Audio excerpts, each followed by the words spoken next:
for the beginner traditionalists. Alright, so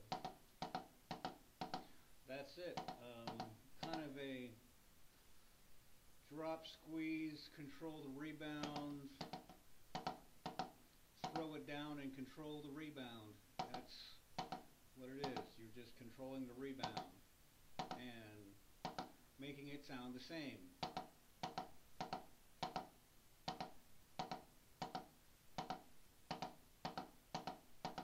Making it look the same.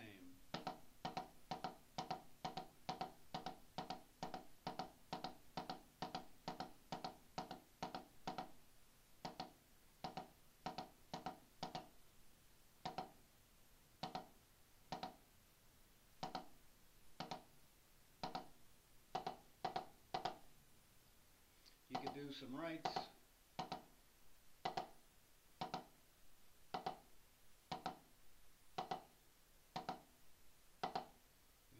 Alternate them slow like that. Try to get the same pitch, balance it out. You always want to think of balance, especially, when you're traditional grip, you always want to think of balance. That's the main thing, because it's two different techniques at the same time and it has to sound the same from hand to hand. So your main focus and your main problem, is going to be balance. The main objective is to balance everything out and make it look good.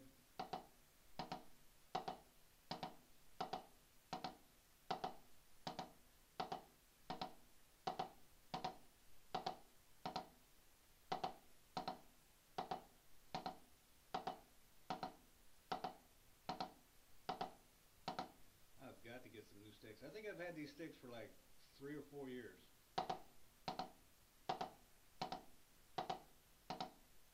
They have like 3 layers of tape on them. I like my sticks kind of heavy, so and as they wear out, the wood just kind of contracts. But I don't think I've ever hit these sticks on a drum, so that's why they've been around so long. So.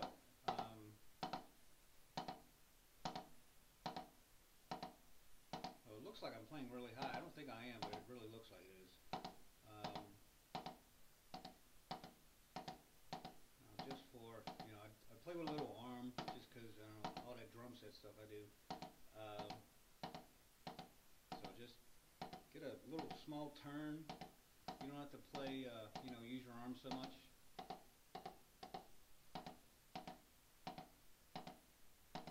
So just work on getting 2 good notes. Lots of times when you're warming up, you do your one-hand singles, whether you're doing 8s or 16s, and then I'd like to go to a single stroke roll. I always do my single stroke roll, but very few drum lines do anything with single stroke roll. We'll go from the 16th on a hand to a accent tap pattern.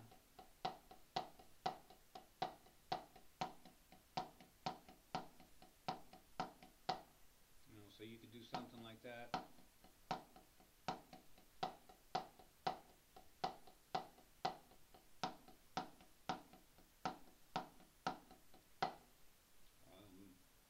If that was moving kind of fast for you, just try doing an accent on beat 1 of a grouping of 4. 1, 2, 3, 4. 1, 2, 3, 4.